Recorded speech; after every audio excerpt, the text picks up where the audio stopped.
Tamponi, campagna di Bene Nord-Est perché i medici di famiglia curino i malati a prescindere dalle esigenze della categoria e dalla obbligatorietà dei test.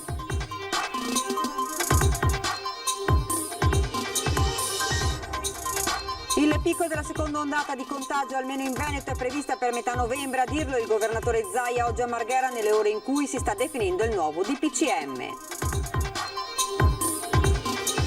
Se non si aiutano le imprese a primavera, serrande chiuse, città deserte, da Mestre l'appello delle categorie produttive per superare la crisi del Covid, non netto ad un nuovo lockdown.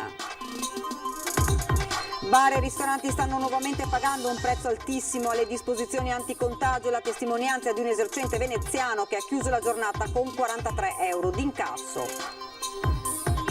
Dal personale alla manutenzione degli edifici, l'amministrazione di Venezia al lavoro per rimuovere le criticità di asili nido e scuole di infanzia comunali, l'assessore Besio risponde alle polemiche. Da furti di attrezzature da lavoro a ladri di biciclette a spacciatori, il bilancio dei controlli dei carabinieri nel weekend di Halloween con 5 denunciati per reati vari. Nonostante la prova di carattere, l'Umana Rail cede al Taglierzo alla Virtus Bologna 68-83 in quella che coach De Raffaele definisce però una delle migliori partite, Oro Granata. Buonasera, ben ritrovati dalla redazione di Venezia. Dunque questi i titoli di oggi: caso tamponi, dai medici di base in primo piano, la campagna di Media Nord-Est perché i medici di famiglia curino i malati a prescindere dalle esigenze della categoria e dalla obbligatorietà dei test. Il commento del nostro direttore Luigi Bacialli. Buonasera, noi siamo sempre stati dalla parte dei medici, lo saremo sempre perché apprezziamo il loro sprezzo del pericolo, le loro capacità, l'abnegazione con cui sono dediti al loro lavoro. I medici ospedalieri, anche i medici di base hanno visto tanti colleghi morire a causa del coronavirus e non per questo hanno desistito. Poi c'è una parte di medici, e parliamo soprattutto dei medici famiglia, che hanno opposto una strenua resistenza a chi chiedeva loro di tamponare i loro pazienti. Tanto è vero che il Presidente Zaia ha dovuto chiedere l'obbligatorietà, che poi è stata decisa finalmente con un accordo tra governo e medici di base, però sempre con il pagamento di 18 euro forfettari, insomma accettando delle richieste, delle rivendicazioni di uomini e donne che hanno giurato solennemente all'inizio della loro carriera. Il giuramento di Ippocrate li impegnava a curare il malato a prescindere. I medici di base spesso non vogliono andare a visitare i pazienti a casa loro, oppongono sempre una certa resistenza al cambiamento, protestano, hanno molte cose da chiedere. Questo è abbastanza sconfortante perché dovrebbero essere sempre disponibili, anche perché non hanno uno stipendio da fame, guadagnano spesso meglio dei medici ospedalieri. Quindi sarebbe bene che si dimostrassero sempre più disponibili. Noi partiamo con Media Nord-Est con una campagna su tutte le nostre reti per sensibilizzare i medici e per sensibilizzare i pazienti che hanno diritto ad essere tamponati e curati sempre e comunque. I medici hanno fatto un giuramento solenne, un patto con i pazienti, ed è un patto che devono onorare in tutto e per tutto. Il picco della seconda ondata di contagio almeno in Veneto è prevista per la metà di novembre, a dirlo il governatore Zaia oggi a Marghera nelle ore in cui si sta definendo il nuovo DPCM. Zaia che è tornato su due questioni caldissime: medici di base, restrizioni per gli anziani, lanciando anche una proposta.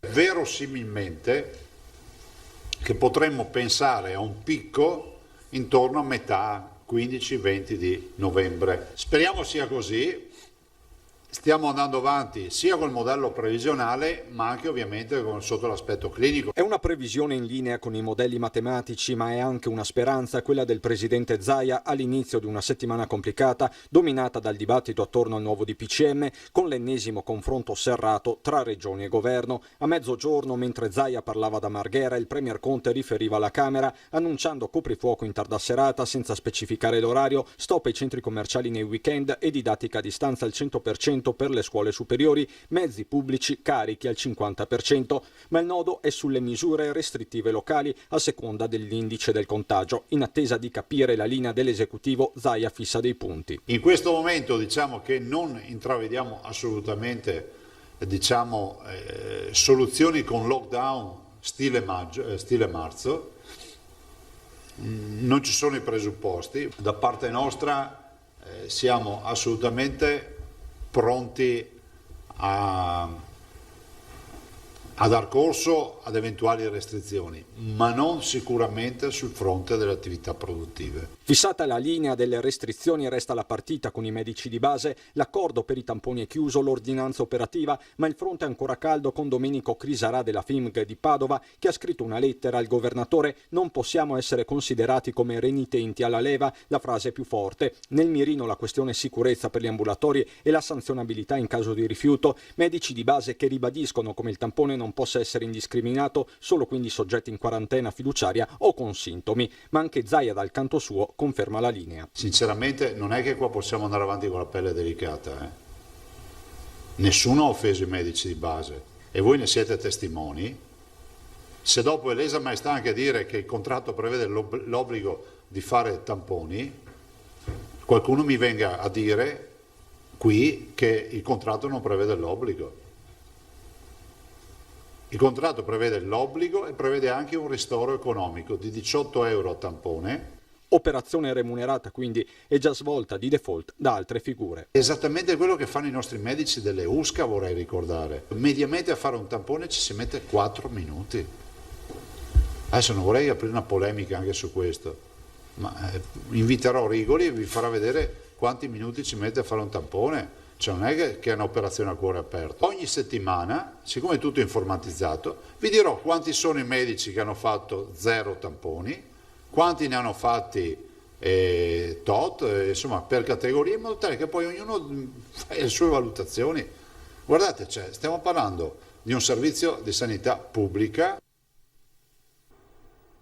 E dunque una polemica questa che sta montando di ora in ora, tanto che i medici della provincia di Treviso aderenti alla FIMG hanno deciso di non aderire alle direttive della Regione Veneto sui tamponi rapidi negli ambulatori dei dottori di famiglia e non effettueranno quindi test antigenici ai loro assistiti. Lo ha reso noto il segretario di Treviso della Federazione Italiana dei Medici di Medicina Generale FIMG, Brunello Gorini, parlando di un provvedimento dal tono arrogante e insopportabile del governo regionale. Per Gorini sono irricevibili le minacce di radiazione o censura in un momento in cui le forze dell'organico sanitario sarebbero già insufficienti.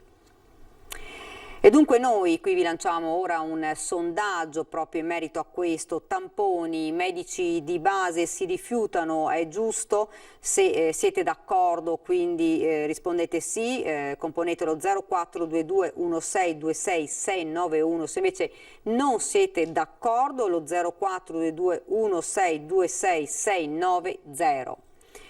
Il risultato di questo sondaggio sarà in prima serata nel corso della nostra trasmissione Ring. È giusto che i medici percepiscano una retribuzione dunque per effettuare i tamponi ai pazienti che lo richiedono o ne abbiamo bisogno? Lo abbiamo chiesto ai cittadini.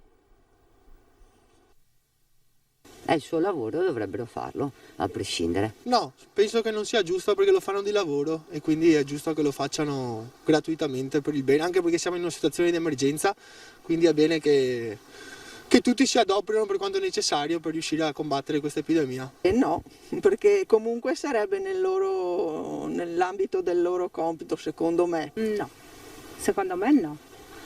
E anche perché noto che sono molto resti sia a dare appuntamenti sia a dare soddisfazione alla gente e basta. Anche perché a differenza di prima, adesso i medici io le posso dire che non riesco a prendere appuntamento da un sacco di tempo col medico, a meno che una signora abbia la solita richiesta da fare delle medicine che prende a vita, ok, ma se devo andare io che vado una volta ogni 6 mesi è diventato un evento, anche perché a differenza di prima adesso i medici io le posso dire che non riesco a prendere appuntamento da un sacco di tempo col medico, a meno che una signora abbia la solita richiesta da fare delle medicine che prende a vita, ok, ma se devo andare io che vado una volta ogni 6 mesi è diventato un evento. Direi di sì, voglio dire, comunque è una prestazione d'opera, seppur rapportata a un professionista che svolge, diciamo, un'attività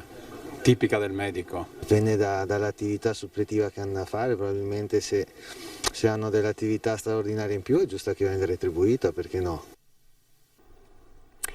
Le categorie economiche lanciano l'SOS al governo e chiedono l'aiuto dei sindaci dei territori. Chiudere la morte, l'SOS delle categorie produttive del territorio si snoda su 2 fronti, quello nazionale affinché in previsione di ulteriori restrizioni si possa continuare a lavorare in base al principio di convivenza con il virus nel rispetto delle regole, e quello diretto ai sindaci perché a primavera non si ritrovino con città deserte e serrande chiuse. Ogni comune ha alcune tasse che sono pagate dalle imprese direttamente nella sede. Quindi una è sulle immondizie per la quota parte di quello che non si consegna perché non si produce, un altro è la tassa sulle insegne, un altro è il prateatico, un'altra è una parte di IMU che si paga e rimane ai comuni. Chiaramente se i comuni questo non dicono sempre che non possono fare nulla, la risposta è ma guardate che rimanete senza imprese, quindi quei soldi non li prendete lo stesso.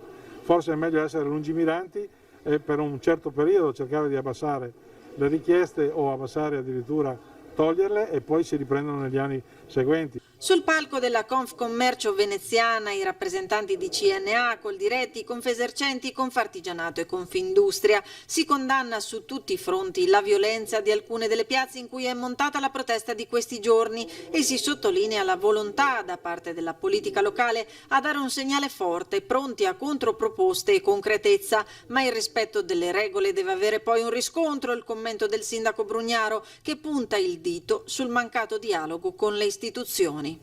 Io non ho una ricetta, penso che però dovresti fidarti degli italiani. Cioè tu non sei il proprietario dell'Italia, tu governo, sei un rappresentante, tra virgolette, parlamentare dell'Italia e degli italiani. Gli italiani ti stanno seguendo, sì, ma stai perdendo credibilità se non ascolti i sindaci almeno delle più importanti città.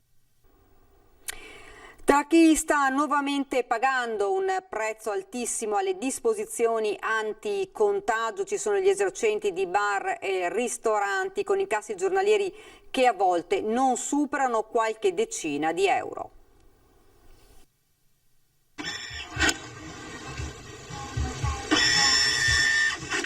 La chiusura giornaliera, 43 sacchi, aspetta che non si vede.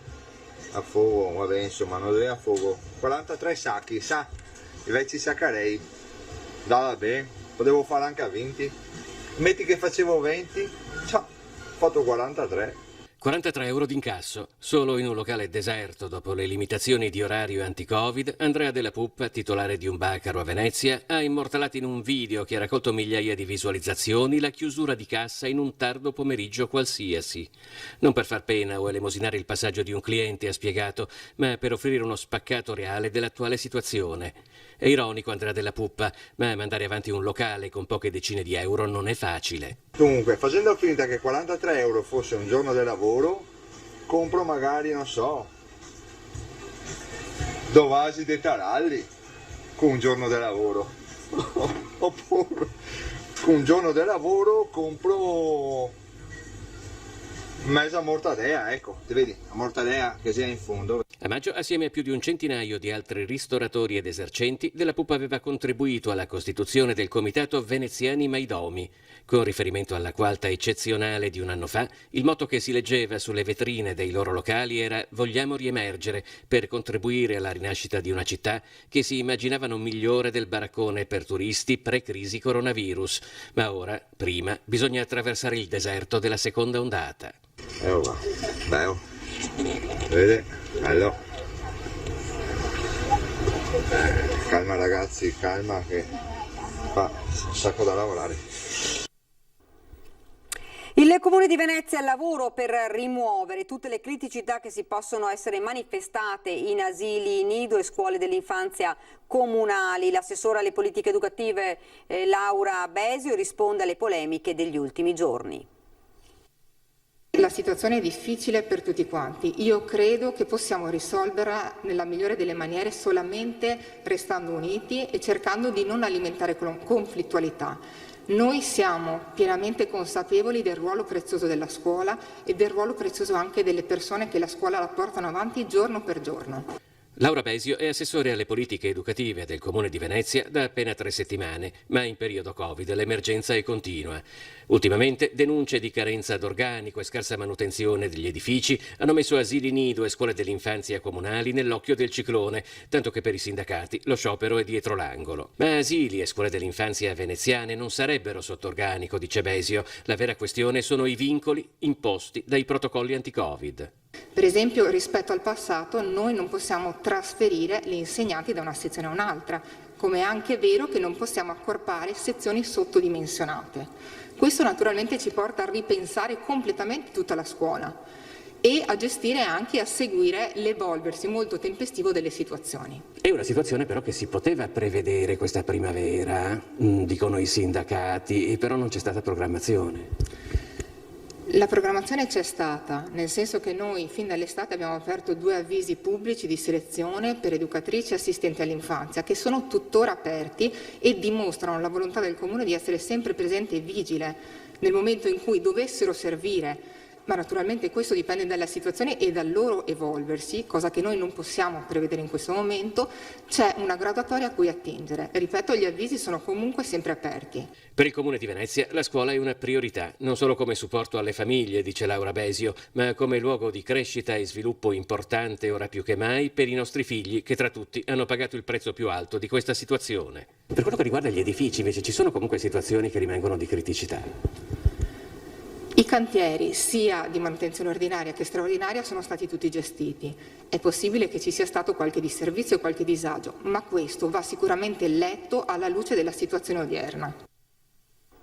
Siamo alla cronaca. Da furti di attrezzature da lavoro a ladri di biciclette a spacciatori, il bilancio dei controlli dei carabinieri nel weekend di Halloween, con 5 denunciati per reati vari.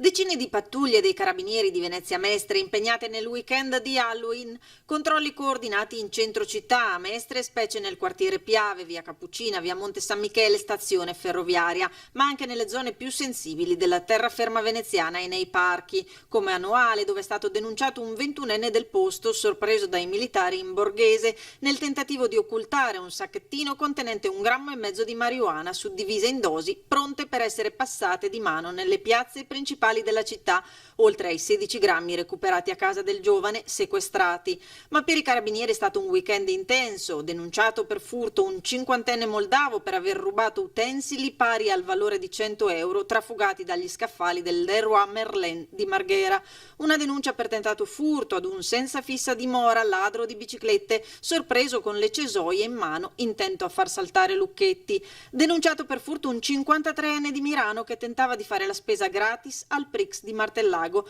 Da segnalare anche un furto singolare, quello di un marocchino irregolare pizzicato in centro a Mestre dopo aver prelevato da un furgone di operai a lavoro un costosissimo tessellatore. Siamo allo sport. l'Umanarei è sconfitta dagli avversari bolognesi, ma coach De Raffaele definisce l'esito finale della partita un risultato bugiardo. Nonostante la grande prova di carattere nel big match contro Segafredo Virtus Bologna, l'Umana Reyer non ce l'ha fatta a conquistare la vittoria sul parquet casalingo, concludendo con il risultato di 68-83, in quella che però coach De Raffaele ha definito una delle migliori partite. Onestamente il risultato sia decisamente bugiardo rispetto alla partita che c'è stata in campo, nel senso che questo non toglie i meriti a Bologna, che ha vinto con grande merito alla fine, ma credo che abbiamo giocato una grande partita finché abbiamo avuto energie. Purtroppo sapevamo di essere in grande difficoltà, ma credo che la spinta degli italiani, del gruppo degli italiani stasera, sia stata una spinta veramente importante. Per 30 minuti abbiamo giocato, credo, forse una delle nostre migliori partite, producendo uno sforzo enorme sia in attacco che in difesa.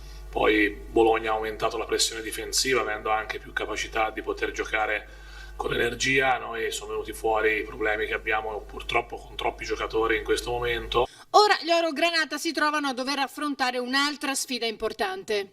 Abbiamo un'altra partita difficilissima in Russia, con le stesse condizioni fisiche, quindi sarà importante cercare di reclutarne da qualche altra parte, ma è naturale che in questi momenti abbiamo bisogno dell'apporto di tutti.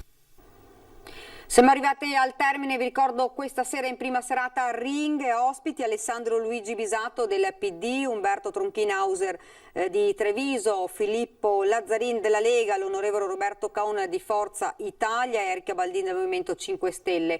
Questa era la nostra ultima notizia, vi lascio le previsioni del tempo. Grazie davvero per averci seguito, arrivederci.